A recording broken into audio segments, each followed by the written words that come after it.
Eu quero cumprimentar os nossos amigos lá de casa, né? Que Deus abençoe você aí. Transmitir o link do culto aqui para os irmãos de Monteiro Lobato. Caso tenha aí alguém de Monteiro Lobato, que Deus abençoe também. Seja bem-vindo aqui à igreja do Boa Vista. Que Deus possa também tocar o seu coração onde quer que você estiver, tá bom? Irmãos, hoje eu gostaria de falar um pouquinho sobre a importância da vida. Estou fazendo 47 anos, 47 primaveras. Olha que coisa maravilhosa, hein? 47, já pensou? Olha, eu quero dizer para você que o tempo está passando rápido demais. Esses dias atrás eu tinha 26 anos, dormi e acordei com 46. O que aconteceu nesse meio tempo? Não sei, não faço a mínima ideia. Mas louvado seja Deus porque estamos aqui, né, irmãos? A Tulica estava contando a história dela para mim, ela mandou uma mensagem para mim de felicitação e contou a história dela, como que Deus também a reviveu, né?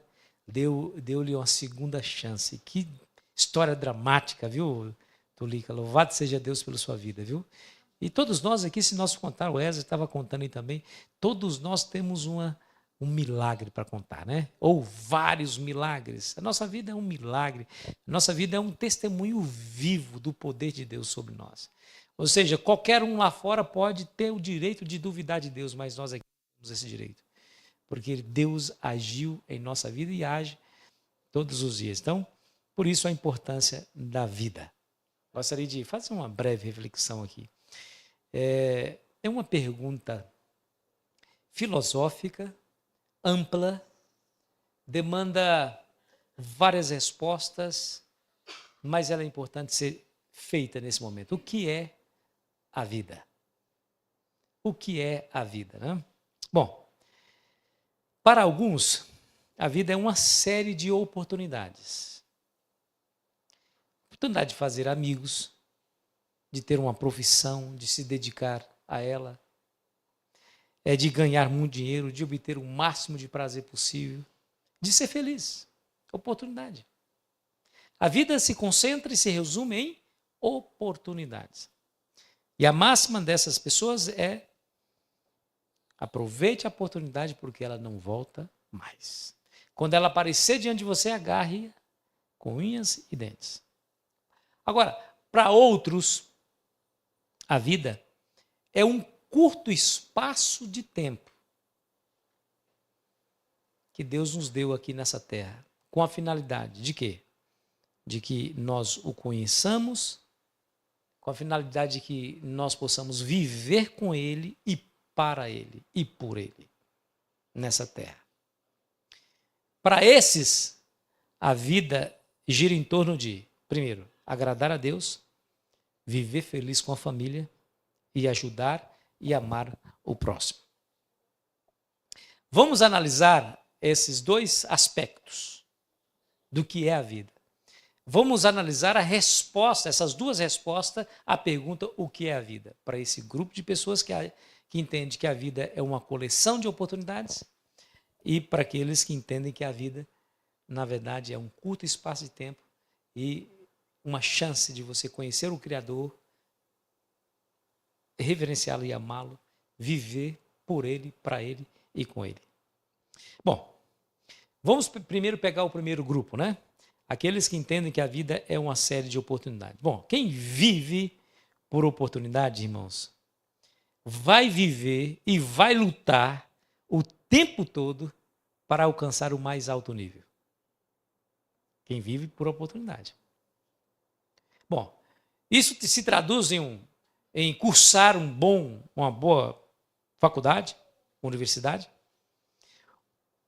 obter um bom emprego que lhe renda aí um bom salário, que lhe dê também uma boa casa, um bom carro na garagem, que lhe dê condições de sair com os amigos para se divertir nos finais de semana, de ter uma condição financeira para poder viajar com a família de férias e conhecer lugares.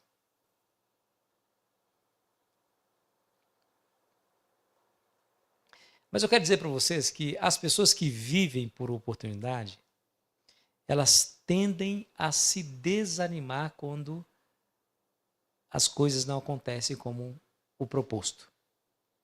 Aqueles que vivem por oportunidade se desanimam quando o objetivo proposto de vida não é atingido. Você sabe que quando isso acontece, quando o objetivo não é atingido, quando você não alcança o objetivo, a primeira coisa a ser afetada em nós, sabe o que é? Autoestima. E você sabe o que é autoestima, né? Aquela sensação de si mesmo, o autossenso, o que você é, como que você se enxerga. Então, quando você traça um objetivo para a vida, aproveitando as oportunidades, e esses objetivos não são alcançados, a primeira coisa que é atingida em você é a sua autoestima. Por exemplo, uma pessoa com autoestima baixa, ela se vê incapaz de fazer determinadas coisas. Ela se acha inferior às outras pessoas. Pode ser isso de várias partes. Ela pode se sentir inferior por conta de beleza, porque ela se acha feia e as outras pessoas mais bonitas do que ela.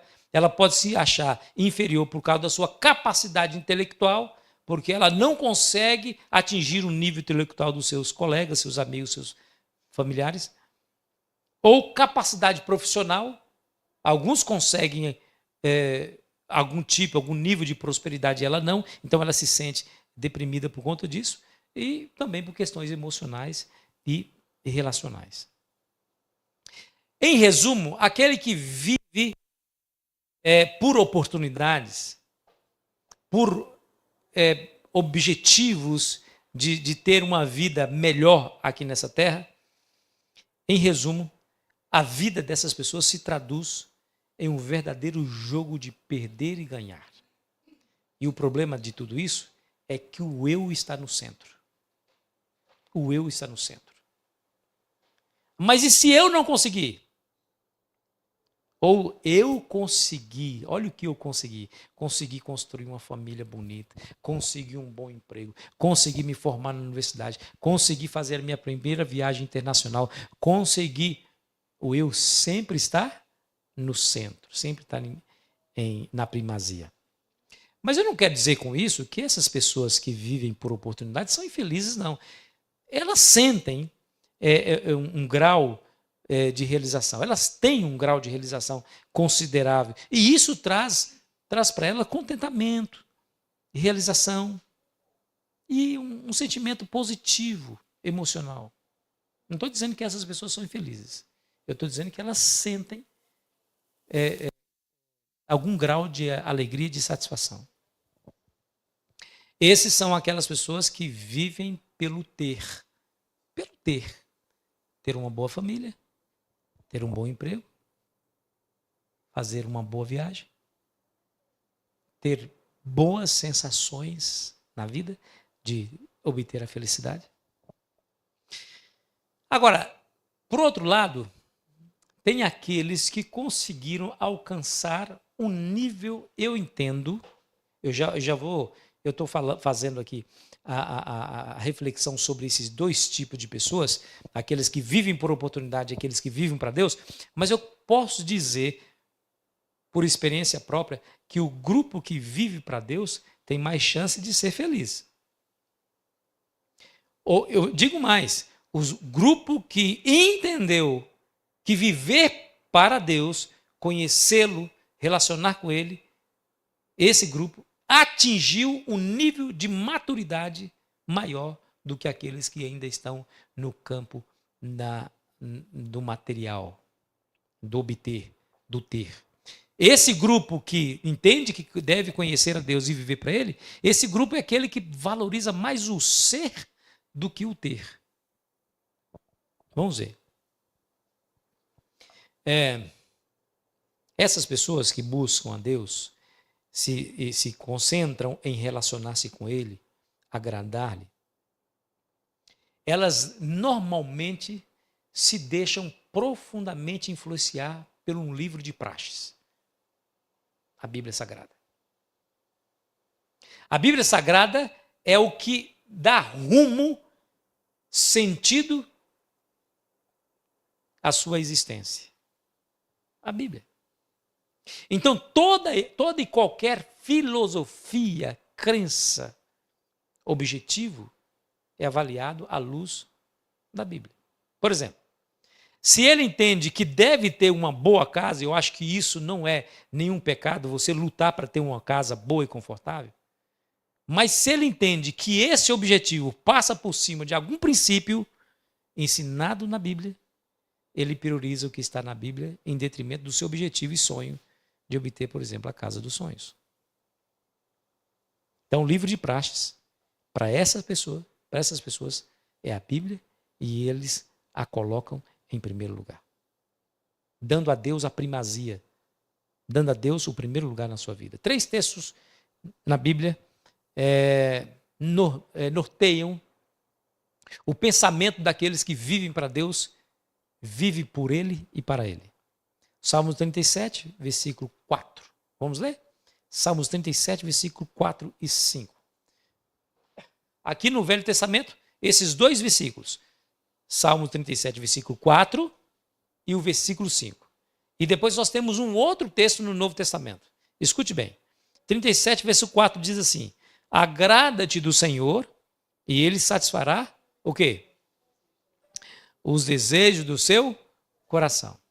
Esse conselho é o que norteia, o que dá rumo, o que dá sentido para aqueles que têm a Bíblia como livro de praxes. O verso 5 nos diz: entrega teu caminho ao Senhor, confia nele e o mais ele fará. Entrega o teu caminho ao Senhor. Ou seja, eu não sou dono da minha vida. Eu não posso dirigir os meus passos. Com relação ao futuro, eu não enxergo um palmo sequer à frente do meu nariz. Como eu não conheço nada acerca do futuro, como eu não consigo nem me autoproteger, eu entrego meus caminhos ao Senhor. E eu confio nele. A minha confiança nele faz com que eu levante da minha cama de manhã e vá para as minhas atividades durante o dia para enfrentar os desafios que o dia reserva, com confiança de que voltarei para o seio da minha família. Por quê? Porque eu entreguei a minha vida ao Senhor e confio nele, que ele é poderoso para me guardar de todo e qualquer mal que possa vir sobre a minha vida. Aí ele diz lá, e o mais ele fará. E lá no Novo Testamento, esses 2, está aqui no Velho, agora lá no Novo Testamento, lá em Mateus, capítulo 6, versículo 33, você conhece de cor e salteado esse texto, mas é bom ler novamente. Jesus dizendo para os seus discípulos, o verso 33 nos diz assim, ó: buscai, pois, em primeiro lugar o seu reino e a sua justiça, e todas essas coisas vos serão acrescentadas.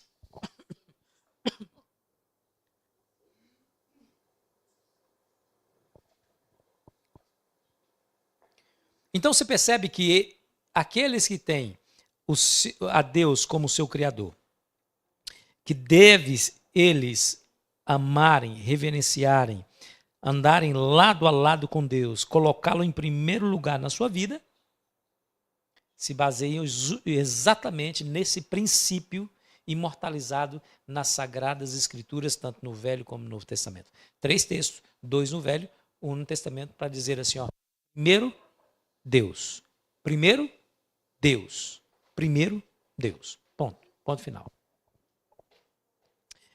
Isso faz com que eu avalie todas as oportunidades que me vêm à mente.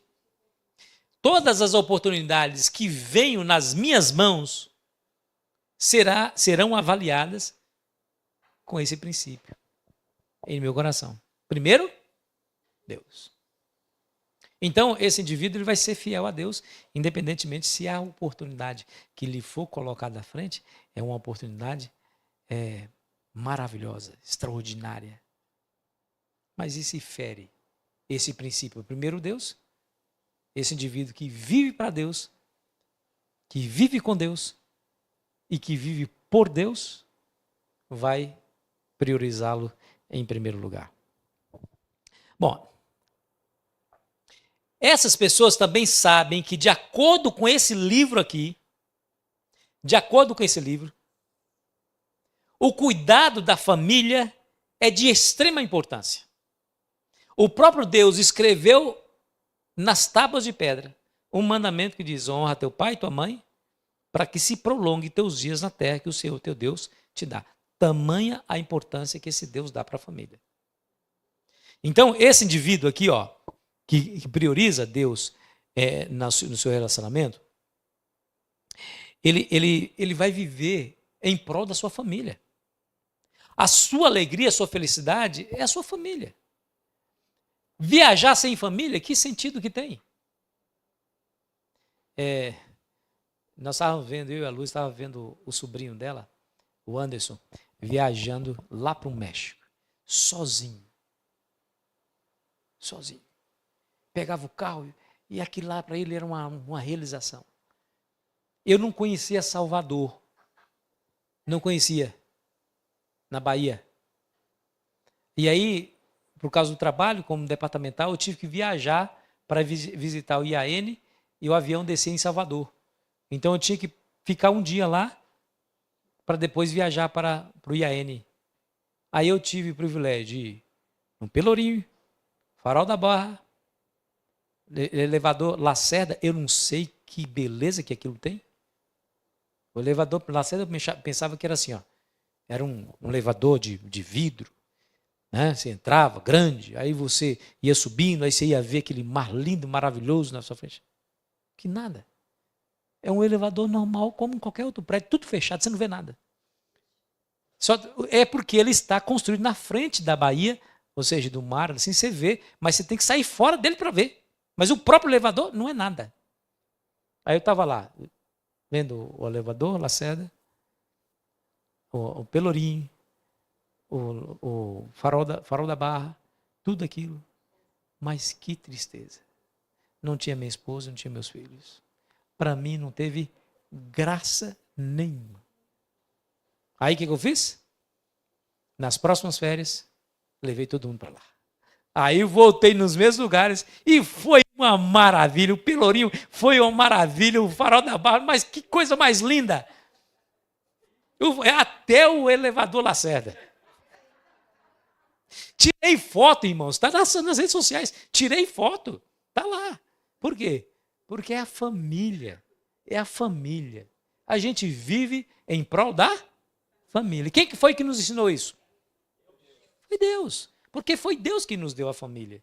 Foi Deus quem nos deu os nossos pais, deu os nossos irmãos, deu a nossa esposa, nosso esposo, nossos filhos.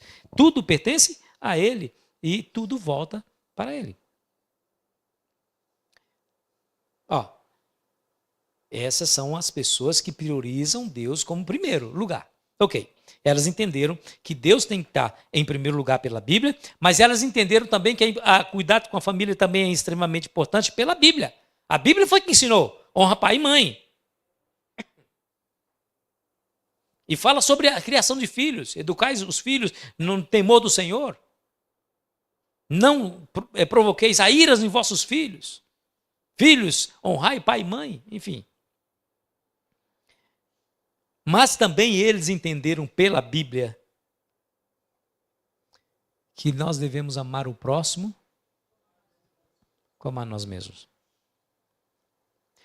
Nós entendemos também pela Bíblia que fazer o bem aos outros é uma condição para recebermos o bem dos outros. Jesus diz, aquilo que querem que os homens vos façam, façais vós a eles. Ou seja a mudança que você quer ver no mundo, né?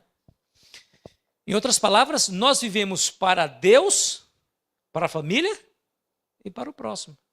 Graças ao quê? Graças à Bíblia, graças ao livro de praxes. Em outras palavras, queridos, felicidade para essas pessoas não depende de conquistas, mas sim de relacionamentos. Relacionar-se com Deus, relacionar-se com a família e relacionar-se com o próximo. Você sabe, né? Você sabe que a maior parte dos moradores em condição de rua, que dormem nas maquises das lojas, debaixo das pontes, a maior parte delas foram pessoas que foram rejeitadas pela família por qualquer razão.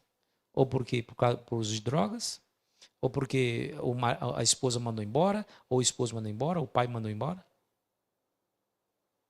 Vivem uma vida de lamúrias, usando drogas para se desligar da realidade, para tentar abafar um pouquinho a dor que tem no coração da rejeição de relacionamentos quebrados. Aqueles que vivem sob a ótica da felicidade debaixo dos relacionamentos, esses têm mais chances de serem felizes.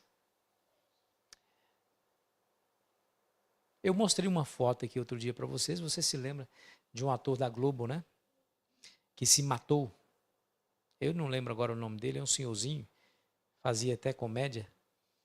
Um homem famoso, rico, mas infelizmente que deu cabo da sua própria vida. E quantos homens milionários não sofrem do mesmo mal, não é? Quantos homens milionários estão ao poder das pílulas? Quantos? E quantas pessoas pobres, simples, lá do interior do Brasil, vivem 80, 90 anos numa pura alegria e felicidade, de sorriso fácil, sem ansiedade da loucura, do obter, de correr atrás para ter aquilo outro. Porque eles sabem que o relacionamento é o que traz verdadeira felicidade. Relacionamento como? O relacionamento com Deus, colocá-lo em primeiro lugar. O relacionamento com a família e com o próximo. Essas pessoas que vivem sob o relacionamento, queridos, sob relacionamentos, que acham que a felicidade vem através dos relacionamentos, essas pessoas, em média, essas pessoas são mais seguras dos seus próprios sentimentos. E mesmo quando os relacionamentos não vão tão bem, sabia? Porque quando os relacionamentos... Você vê como que o relacionamento é tão forte? Quando alguém... Você já viu alguém ser internado num manicômio ou ser internado em uma clínica de recuperação por ter perdido o carro? Eu perdi o carro, aí eu entrei numa crise existencial, eu entrei numa crise de depressão, uma profunda tristeza no meu coração, porque eu perdi o carro. Já viu pessoas assim? Ou perdeu uma casa? Mas você já viu pessoas que chegaram ao fundo do poço emocional quando uma pessoa que ela mais ama morreu? Já viu? A morte, segundo os entendidos, é o pico de estresse máximo que a perda de alguém, né? A morte de alguém querido. É o pico de estresse máximo que alguém pode chegar. Muitos que não têm o conhecimento que nós temos chegam à beira da loucura quando perde alguém, principalmente quando essa perca é inesperada, de uma hora para outra. Aí eu me lembro de Dona Bena. Dona Bena é uma amiga nossa conterrânea, lá da nossa terra. Ela tinha um filho chamado Jaime. E Jaime estava bem num momento e no outro momento estava morto. Uma perca violenta. Eu fui no velório do Jaime. Ela estava desconsolada, mais desconsolada. Quando o caixão do Jaime estava descendo à sepultura, ela se jogou em cima do caixão. As pessoas precisaram segurá-la. E ela gritava com muita força e fazendo força para se jogar de novo em cima do caixão. Ela gritava com todas as forças, dizendo: Jaime, meu filho, não entra nessa sepultura, volte para os braços da sua mãe. Mas eu estou dizendo assim, mas ela gritava com urros, mas com muito choro, com muita tristeza. Você já pensou? Você não faz isso porque perdeu um carro, perdeu uma bicicleta, perdeu uma casa, perdeu o emprego, perdeu a viagem dos sonhos? Isso prova que os relacionamentos é o que nos traz a verdadeira felicidade. Porque a quebra do relacionamento traz tristeza profunda. A morte está aí para nos mostrar realmente essa verdade. Então, mesmo quando os relacionamentos, Josa, são quebrados, só que ele não se relaciona somente com as pessoas. Aqui tem um detalhe que eu e você precisamos considerar. Tem pessoas que acham que felicidade está nos relacionamentos, somente nos relacionamentos interpessoais. Se esquece de relacionar com Deus. Esses também se frustram. Porque quando o relacionamento é quebrado com aquela pessoa que ela achava que lhe ia trazer felicidade, ela entra em parafuso, ela entra em depressão. Imagina uma mulher que ama demais o seu esposo, mas ama demais, dá a vida por ele. E depois descobre que ele a deixou por outra mulher. Entra numa depressão tremenda. Sabe por quê? Porque ela não tem o recurso espiritual. Aqueles que se relacionam com Deus, com a família e com o próximo, mesmo quando os relacionamentos não dão certos, eles buscam a Deus. O relacionamento primordial, o mais importante. E quando buscam a Deus, nesse nível, eles superam a dor dos relacionamentos quebrados aqui na terra. Aí que está o segredo. Eu vivo para minha família, tá bom, ok, faz muito bem. Mas viva acima de viver pela sua família, viva primeiro por Deus e para Ele. Em minha opinião, meus irmãos, esse grupo que vive pelo relacionamento com Deus, com a família e pelo próximo, esse grupo tem muito mais chances de ser feliz. Você não acha? Muito mais chance. Mas e o que dizer daqueles que são membros da nossa igreja, que sentam nos bancos da nossa igreja, que ouvem sermões após sermões, cantam louvores a Deus e vivem no outro grupo? Tem ou não tem? Tem adventistas que vivem não para Deus, não para a família, não para o próximo, mas vivem em busca de oportunidades, sim ou não? E tem, e não é pouco. Você sabe por que vem na igreja? Por uma questão de acomodação emocional. Para massagear um pouquinho a sua consciência de que realmente ele precisa vir à igreja. Senta nos bancos da igreja, comunga com a igreja, mas nunca é profundamente relacionado com a igreja. Essas pessoas vêm na igreja, é verdade. Mas não cobre dessas pessoas que no segunda-feira elas precisam fazer uma visita a alguém doente. Elas dizem assim, não, eu já fui na igreja no sábado, eu já fiz a minha parte para com Deus. Então, deixa para o pastor, para o ancião da igreja, para o diácono da igreja, que visite os irmãos da igreja. Esse não é o meu papel.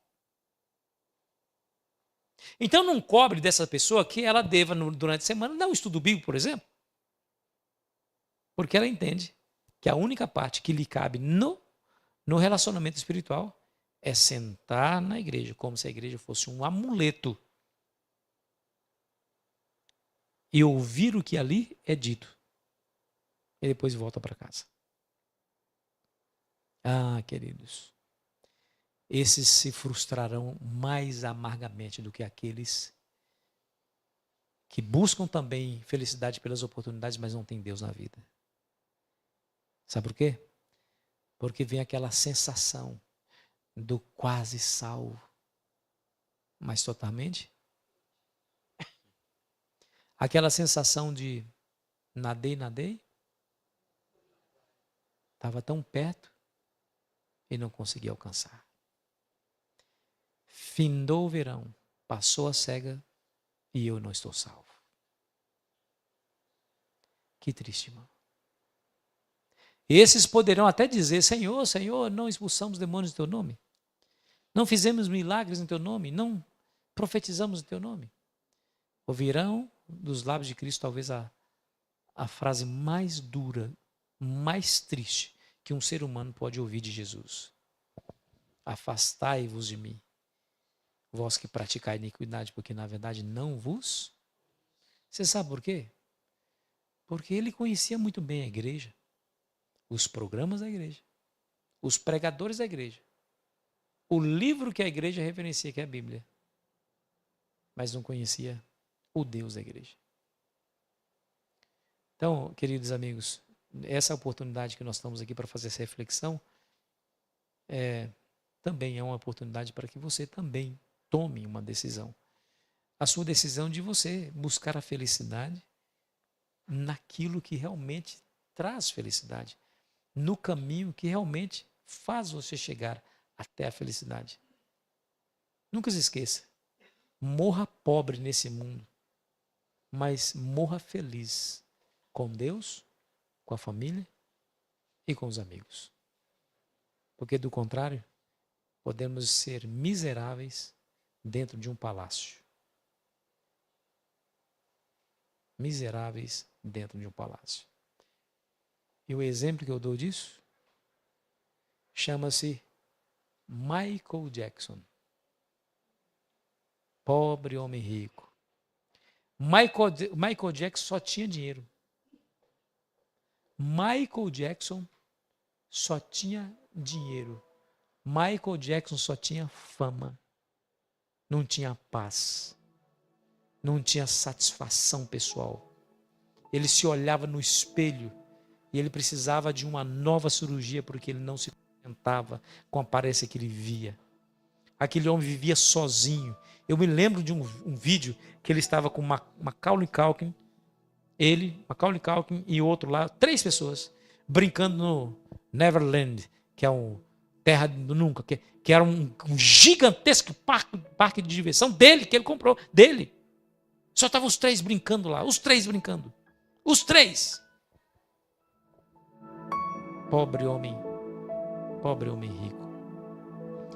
Morreu com 50, sei lá, 52, sei lá, um pouco mais de 50. Poderia ter vivido mais. Morreu sem alegria, sem felicidade. E você sabe o que matou ele, né? Os remédios que ele pedia para que o seu médico lhe receitasse, para que ele pudesse viver um pouquinho mais de conforto. E isso o matou. Morra pobre, mas morra feliz com Deus, com a família e com os amigos. Que Deus nos abençoe. Em nome de Jesus. Amém.